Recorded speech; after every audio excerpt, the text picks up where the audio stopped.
अस्सलाम वालेकुम जी।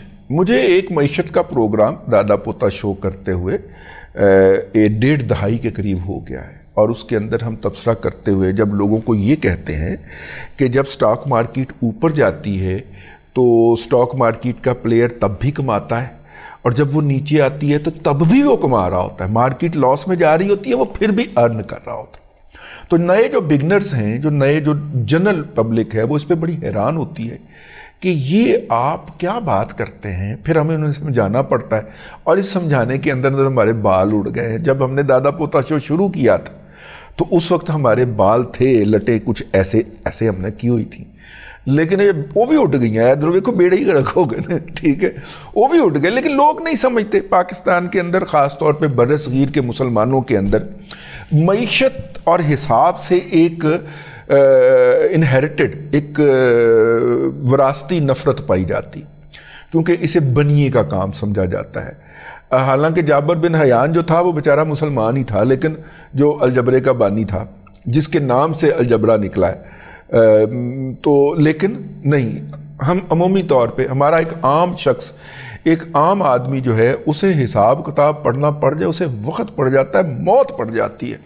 वो कागज़ पेंसिल लेके ऐसा बैठ के लिखेगा थो आ कभी कीता जो कोई नहीं। और मैथ तो आता ही प्रैक्टिस से है, ठीक है, डबल मैथ फिजिक्स भी ऐसी की थी भाई। फिर मैं ये लाए गुज़िश्ता दिनों हमने एक व्लॉग किया जनाब मलक रियाज साहब, जो इस मुल्क के सबसे बड़े कब्ज़ा ग्रुप लुटेरे और माफिया हैं, उनके ऊपर व्लॉग किया। और वो व्लॉग काफ़ी ज़्यादा लोगों ने 2 व्लॉग किए, दोनों काफ़ी ज़्यादा लोगों ने देखे। फिर हमें फीडबैक के फ़ोन आने शुरू हुए। कुछ ने अपनी हिफाजत के हवाले से, हमारी हिफाजत के हवाले से पेशकश भी की कि आपको हम गार्ड शार्ट भिजवा देते हैं, क्योंकि वो हिट बैक करेगा आपके ऊपर। मैंने उनका शुक्रिया के साथ किया। मैं कह रहे 2 गार्ड होंगे तो रोटी टुक्कर कौन खुआएगा, मेरी तो तुझे इजाफी ड्यूटी ला दोगे। कोई गल नहीं, जिसे अल्लाह रखे उसे कौन चखे। जब आनी होगी तो जिसने बचाना है ना, वो मारने वाले से बहुत बड़ा है, और अगर उसने हमसे कोई काम लेना होगा तो हमें ज़िंदा रख लेगा, वरना ऐसी ज़िंदगी की क्या ज़रूरत है।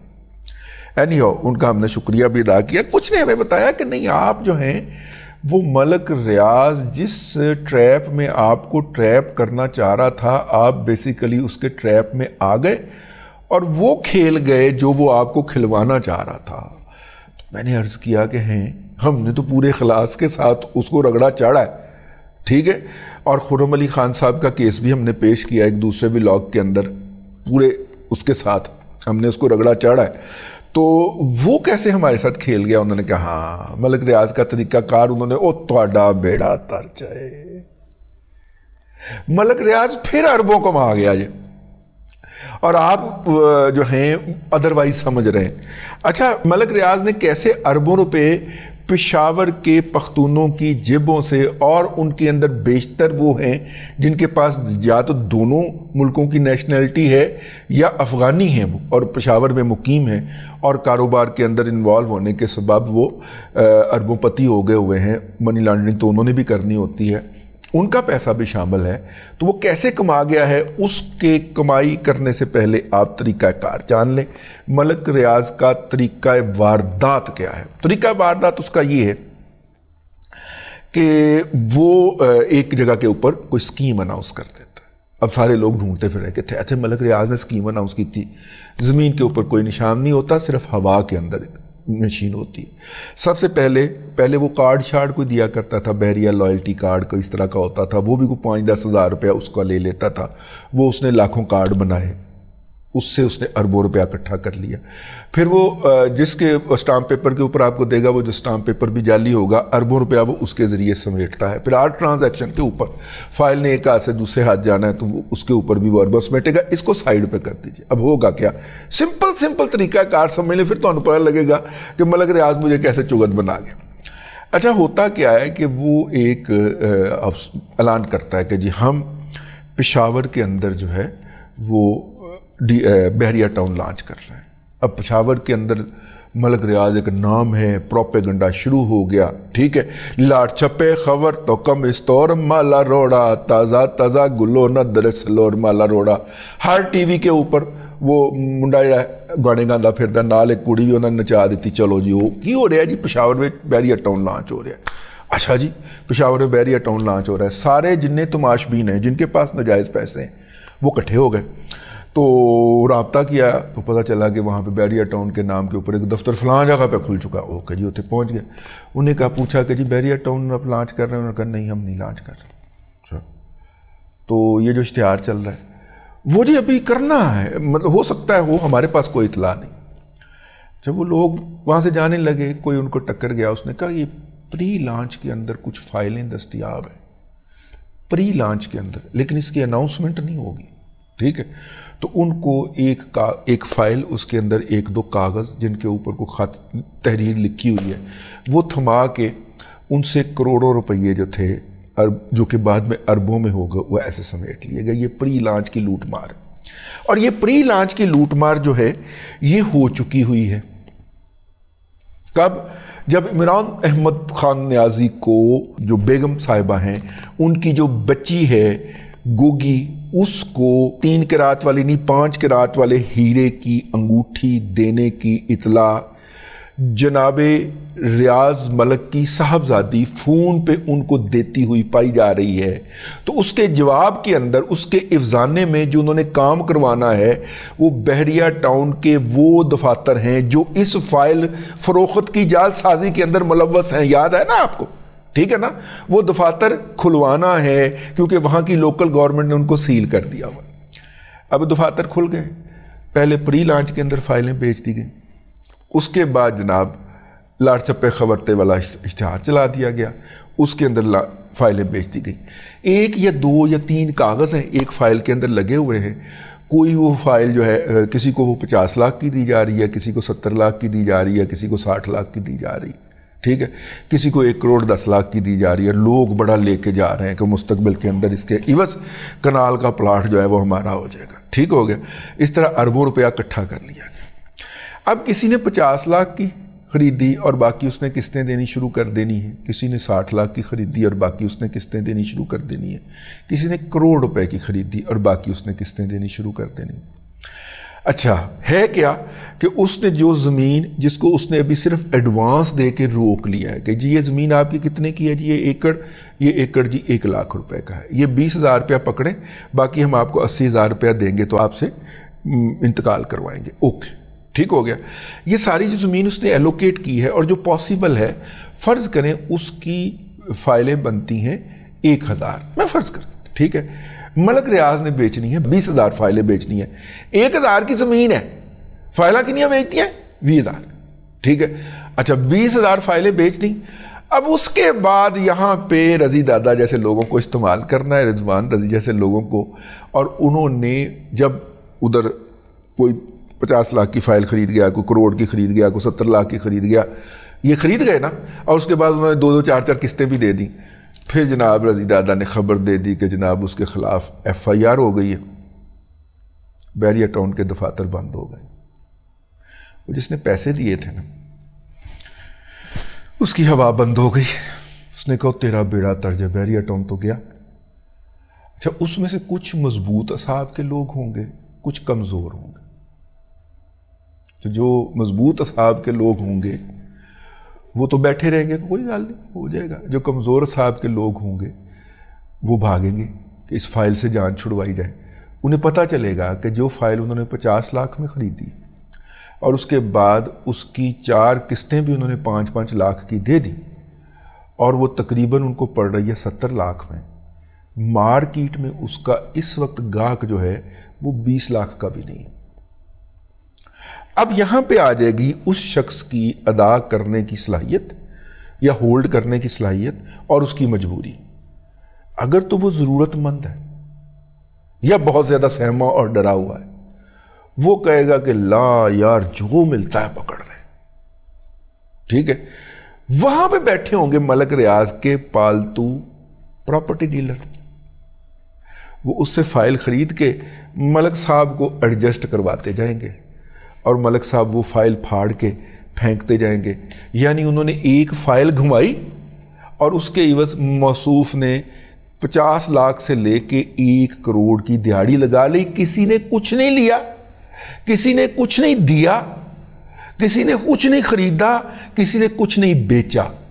परसेप्शन बेचा गया, मीडिया के ऊपर प्रोपेगेंडा बेचा गया। उस प्रोपेगेंडे के नतीजे के अंदर उन्होंने फाइलें घुमाई। अब इसमें दो, एक तो ये कमज़ोर हो गया, ज़रूरतमंद था, ज़रूरत भी पड़ गई, ऊपर से वीक भी था। कुछ लोग जो स्ट्रांग थे, स्ट्रांग लोग फाइल लेके बैठे रहते, किस्तें भी देते रहते। मलक का बाप भी देगा हमें प्लॉट, ठीक है, हम उसका बेटा उठवा लेगा वहां से, वो हमें प्लॉट नहीं देगा। तो ये लोग बैठे बैठे रहेंगे। अब प्लॉट तो 1000 है, ठीक है। फाइलें जो थी, हम एक फर्ज कर लेते हैं कि 20,000 फाइलें थी, उसमें से 10,000 मलक ने वापस लेके फाड़ दी और 10,000 फाइलों में से 200 अरब रुपए की दिहाड़ी लगा गए, ठीक है।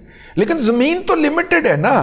अब वो इस 200 अरब में से कोई 20 अरब 30 अरब उठाएगा और वहां पे जमीन खरीदने की कोशिश करेगा, ठीक हो गया।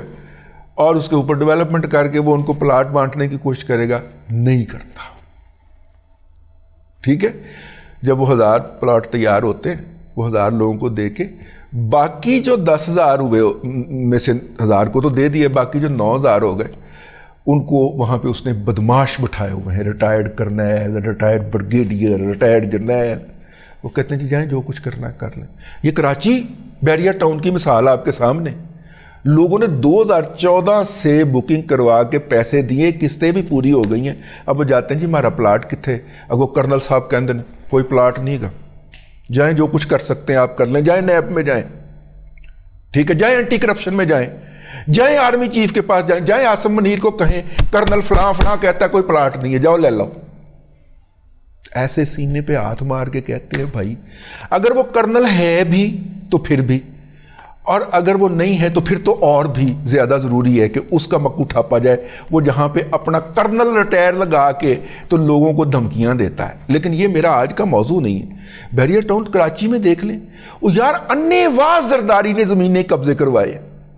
वो बलोचिस्तान और सिंध की सरहद के ऊपर उसने 10,000 रुपए एकड़ जमीन खरीदी सहरा के अंदर, और जरदारी साहब ने यहां की बैरिया टाउन वाली जमीन उसके साथ स्वैप करा दी उसको कि वो जमीन आप सिंध गवर्नमेंट को दे दें, यहां पे सही आबाद कंटोनमेंट के साथ की जमीन है, उसके ऊपर बैरिया टाउन बनाए, ठीक है, आओ आओ आओ, ठीक है। और वहां पे कई कई सदियों से बसने वाले गोठों को के अंदर लोगों को सिंध पुलिस ने पुलिस मुकाबले करके कत्लो गारतगरी करके उनको वहां से उठाया और मलक रियाज को जमीन साफ करके दी। इसके बावजूद भी वो बदमाशी करता है, उसने रिटायर्ड कर्नल ब्रिगेडियर जनरल बताए हुए हैं, जाओ नहीं है प्लाट। अब इस बदमाशी का तो कोई हाल नहीं है ना।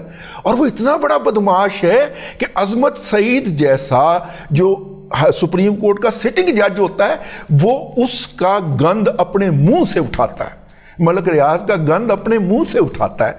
क्योंकि अगर 192 मिलियन पाउंड ब्लैक मनी के वापस आते तो कौमी खजाने में जाने थे। मलक आगे जनाब अजमत शेख सीना तान के खड़ा हो जाता है और सारे पैसे पकड़ के अपने अकाउंट में डाल लेता है कि कौमी खजाने में ना चले जाएं।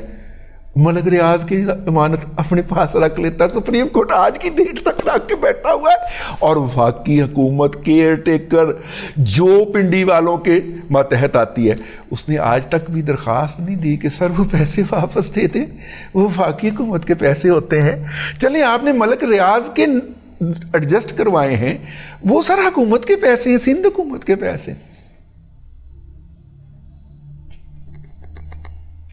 लेकिन ये भी हमारा आज का मौजू नहीं है, हमने उसका तरीका वारदात। तो वो बाकी 9,000 पे एक तो वो धड़ल्ले से कह तक नहीं है प्लाट जाओ जो कुछ करना कर, लेकिन अब पेशावर वालों को तो नहीं कह सकता। तो फिर पेशावर वालों वो तो बंदूका काट लेने नहीं पाए, तो बंदा चुक के ले जाएंगे, अली मलक नू अफगानिस्तान ले जाएंगे अगवा करके। तो फिर उनको क्या कहेगा कि देखिए हमारे पास प्लॉट जो है कराची में है, आप वहाँ पे 1 कनाल का प्लॉट ले लें, लाहौर में ले लें, ठीक है, बाकी जगहों पे जहाँ पे भी बच्चा। फिर सिटी हाउसिंग भी उसकी मेरे ख्याल दमाद शमाद ने बनाई है या दमाद के भाई ने बनाई है, इस तरह करके कहा जाता है, उसमें दे दिए, एडजस्ट कर दिया उनको वहाँ पे, ठीक है। तो उसमें से 90% लोग उस पर आमादा हो जाते हैं क्योंकि लोगों ने इन्वेस्टमेंट की होती है, बेचने होते हैं, उन्होंने बेच के फारग हो जाते हैं। ये है उसका तरीका है वारदात। तो रजी दादा साहब इस्तेमाल हो गए, پشاور والی جو FIR ہے یا آفس کی سیلنگ ہے، وہ اگر سپریم کورٹ کا ایک جج جو ہے وہ ملک ریاض کی حفاظت میں گھٹیا پن پہ اتر آتا ہے، تو پشاور میں تو بیوروکریسی کا نعرہ ہی یہ ہے کہ وفاق سے جو کچھ آئے اس کو کھانا ہمارا ڈیوائن رائٹ ہے، اس کو ہضم کرنا ہمارا ڈیوائن ابدی حق ہے، بھلے وہ گیس ہو بھلے وہ بجلی ہو۔ وہاں پہ تو نعرہ یہی لگتا ہے بیوروکریسی کا۔ تو چلے ہم بقول ہمارے خیر خواہ کے ہم چونکہ استعمال ہوئے ہیں تو انہوں نے کہا یہ پہلو بھی بتا دو کہ یہ ڈرامہ جو ہے اس نے ہر ہاؤسنگ سکیم کے ہر سیکٹر میں کیا ہے۔ کسی سیکٹر پہ مقامی کسان آ کے قابض ہو جاتے ہیں، اس کی ریٹ گراتا ہے، پھر فائلیں خرید کے پھاڑ دیتا ہے، ٹھیک ہے، نیگیٹو میں چلی جاتی ہیں فائلیں، لوگ ہاتھ جوڑتے ہیں۔ مجھے یاد ہے بیریا ٹاؤن پنڈی کا 2 فائلیں، ہمارے ایک دوست بڑے قریبی دوست ان کو ضرورت تھی، وہ لے کے آئے، وہ کہتے کہ میں یہ یار فائلیں سرنڈر کرنے کو میرا دل کر رہا ہے، ضرورت بہت ہے پیسوں کی لیکن میرا دل کر رہا ہے، اور 10 لاکھ روپیہ میں 6 لاکھ روپے میں دے چکا ہوں، اور بیریا ٹاؤن اس کو 60,000 میں لینے کو تیار ہے، ٹھیک ہے، تو اگر آپ لے لو مجھ سے 2 لاکھ کی یا 1.5 لاکھ کی، چل یار تو میرے سے لاکھ کی لے لے، ٹھیک ہے، لیکن کم از کم میں اس کو تو نہ دوں، ٹھیک ہے۔ میرے پاس نہیں تھے پیسے اس وقت بھائی جان، خیر اتنی خوشحالی تو خاکسار کے پاس کبھی بھی نہیں رہی، یہ میں 2002 کی بات کر رہا ہوں۔ تو وہ بیریا ٹاؤن پنڈی کے اندر وہ پلاٹ تھے اس وقت، ٹھیک ہے، وہ یقیناً فائلیں اس نے لے کے پھاڑی ہوں گی کیونکہ جتنی فائلیں اس نے اس کی بیچی تھیں اس کا تو وہ زمین ہی نہیں تھی اس کے پاس۔ تو خیر یہ اس کا طریقہ واردات ہے، میں نے کہا میں آپ کو بتا دوں، ہو سکتا ہے میں بھی انجانے میں اس کے ہاتھوں استعمال ہو گیا ہوں اور پشاور کا بیریا ٹاؤن جو ہے اس کی فائلیں وہ بہت زیادہ بیچ بیٹھا ہو، اور خطرہ اس کو وہ ہو کہ کھوچے جو ہیں وہ تو ان کی تعداد جو ہے ہمارے پختونوں کی وہ تو شارجہ میں بھی بہت ہے، اور یہ بیٹھا ہوا ہے دبئی میں، انہوں نے تو گڈیاں تے بہ کے ٹرکاں چ بہ کے آ جانا ملک ریاض نو چکن واسطے کہ دے ساڑی پلاٹ۔ تو لہٰذا یہ اس نے ڈرامہ کیا ہو اپنے آپ کو بچانے کے لیے، کیونکہ ڈرامے باز شخصیت وہ بہت زیادہ ہے۔ تو اس فراڈیے کے اوپر نظر رکھیں، میں نے زندگی کے اندر طے کیا ہوا ہے کہ جب بھی پیسے آئیں گے تو میں نے کبھی بھی اس کی اسکیم کسی بھی اسکیم کے اوپر کبھی بھی رلائی نہیں کرنا، نہ اس میں جانا، ٹھیک ہے۔ آپ بھی یہ کر لیں، اگر تو آپ فراڈ کے اندر خوش ہوتے ہیں اور فراڈیوں کے ساتھ اپنی قسمت اور اپنا مستقبل دیکھتے ہیں تو پھر یقیناً بیریا ٹاؤن کے اندر ضرور کام کیجئے، انویسٹ کیجئے، سیلنگ کیجئے، بائنگ کیجئے۔ اگر آپ شریف آدمی ہیں، صراط مستقیم پہ زندگی کے سیدھے راستے پہ چلتے ہیں اور کوشش کرتے ہیں کہ کسی کا اگر بھلا نہ ہو آپ سے تو برا بھی نہ ہو اور بھلا ہی ہو جائے تو چنگا ہے، اگر آپ اس طرح کی زندگی گزارتے ہیں پھر بیریا ٹاؤن آپ کے لیے نہیں ہے۔ میں بڑی معذرت چاہتا ہوں یہ بات کہنے کے لیے، جو احباب وہاں پہ مقیم ہیں ان کے لیے بھی، اور جو وہاں پہ مقیم ہونے کی خواہش رکھتے ہیں ان کے لیے بھی۔ میرے پاس اس سے بہتر کوئی ایڈوائس نہیں۔ اب تک کے لیے اتنا ہی، اگلے ولاگ کے اندر پھر حاضری ہوگی۔ اللہ تبارک و تعالیٰ آپ کو آسانیاں عطا کرے اور آسانیاں خلق خدا میں تقسیم کرنے کی توفیق عطا کرے۔